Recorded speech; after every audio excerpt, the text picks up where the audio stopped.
Hello students and welcome back. This is the part 3 of Bhakti and Sufi tradition, the changes.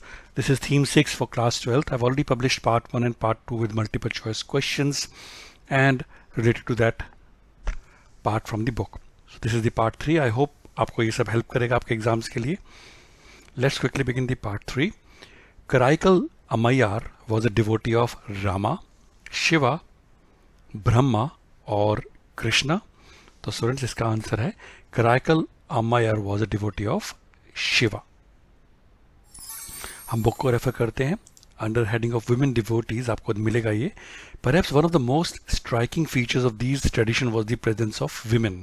For instance, the compositions of Andal, a woman Alvar जो विष्णु के follower होते हैं, were widely sung and continue to be sung till date. अंडल saw herself as a beloved of Vishnu. तो अगर अंडल का आपके पास आएगा who was seen as beloved of Vishnu, तो आपको जवाब देना है अंडल was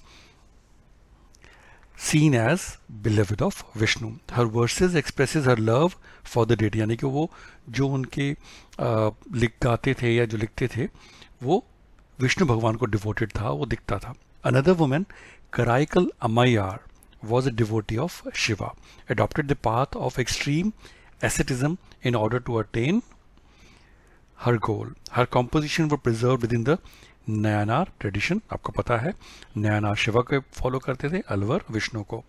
These women renounced their social obligations but did not join an alternative order or become nuns. वो नन मन नहीं बने थे लेकिन अपने social obligation मतलब घर बार वगैरह सब छोड़ दिया था. Their very existence and their composition pose a challenge to patriarchal norms. आपके बुक में एक ये भी है जो कराइकल अम्मायार के ऊपर एक्सर्प्ट आपके बुक में है. It is a poem.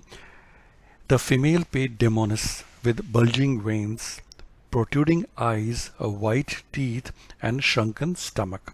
तो आप देखेंगे इसका मतलब है नसें फूली हुई हैं, आँखें बड़ी हैं, सफ़ेद दांत हैं, पेट पिचका हुआ है, लाल बाल हैं और जटिंग टीथ हैं.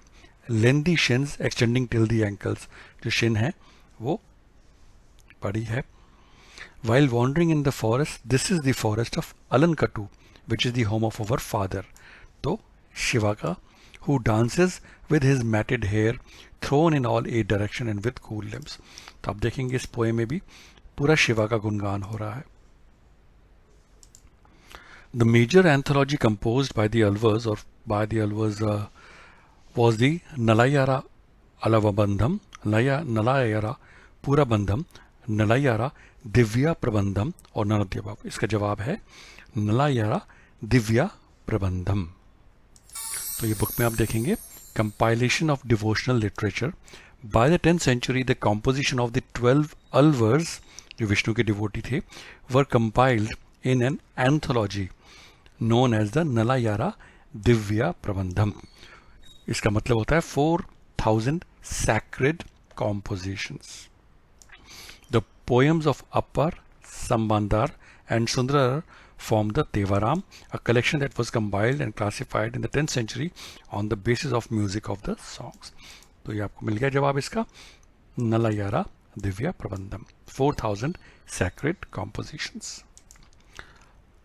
Baba Guru Nanak was born in 1459 AD, 1479 AD, 1469 AD और 1489 AD. इसका जवाब है 1469 AD. आप देखेंगे बुक में Baba Guru Nanak and the sacred word. Baba Guru Nanak born 1469 and died 1539, was born in a Hindu merchant family in a village called Nankana Sahib near the river Ravi in the predominantly Muslim Punjab. He trained to be an accountant and studied Persian. He was married at a young age, but he spent most of his time among Sufis and Bhakts. He also travelled widely. The message of Baba Guru Nanak is spelled out in his hymns and teachings. These suggest that he advocated a form of nirguna bhakti, bina kisi gun ke bhakti. He firmly repudiated the external practices of the religions he saw around him. He rejected sacrifice. तो वो जो कहते हैं ना कि sacrifice को वो reject करते थे. रिचुअल बाथ्स को रिजेक्ट करते थे, इमेज वर्शिप यानी कि मूर्ति पूजा या फोटो की पूजा को वो रिजेक्ट करते थे, और स्क्रिप्चर्स को भी करते थे। For Baba Guru Nanak the absolute और रब हैड नो जेंडर और फॉर्म, यानी कि भगवान का कोई जेंडर नहीं होता, ना वो मेल होते हैं ना फीमेल होते हैं, ना उनका कोई रूप होता है, निरंकार होते हैं। He proposed a simple way to connect to the divine by remembering and repeating the divine name, expressing his ideas through hymns called Shabad in Punjabi. Baba Guru Nanak would sing these compositions in various ragas while his attendant Mardana played the rabab. तो उनका attendant था मर्दाना, वो रबाब play करता था और बाबा गुरु शब्द गाते थे। Sheikh Nizamuddin's hospice comprised of several small rooms and a big hall known as langar, ziyarat, kalandars और जमात खाना। तो स्टूडेंट्स इसका जवाब है जो शेख निज़ामुद्दीन की हॉस्पाइस थी उसमें बहुत छोटे छोटे कमरे थे और एक बड़ा हॉल था। हॉल को क्या कहा जाता था? उसको कहा जाता था जमात खाना। तो हम ये देखेंगे बुक में ये लिखा हुआ है, Life in the Chishti Khanka. The Khanka was the center of social life. We know about Sheikh Nizamuddin Hospice on the banks of the river Yamuna in Ghihaspur, on the outskirts of what was then city of Delhi. It comprised several small rooms and a big hall. Big hall में लिखा क्या कहा जाता था? जमात खाना, where the inmates and visitors lived and prayed. The inmates included family members of the Sheikh, his attendants and disciples. The Sheikh lived in a small room on the roof of the hall where he met visitors in the morning and evening. A veranda surrounded the courtyard and a boundary wall ran around the complex. On one occasion, fearing a Mongol invasion, people from the neighborhood areas flocked into the Khankha to seek refuge. तो जब भी एक बार खनखा में refugee के लिए भी लोग आए थे क्योंकि सब कुछ ऑर्गेनाइज था वहाँ पे। Earliest Bhakti movements were led by Alvars and Puravar, Alvars and Mayunar, Lingayats and Nayanars और Alvars and Nayanars। तो बड़ा ईजी है स्टूडेंट्स, हमने ये कई बार पढ़ा है because it's important. Earliest bhakti movements were led by Alvars and Nayanars. तो अब बुक को भी देखेंगे, the Alvars and the Nayanars of Tamil Nadu.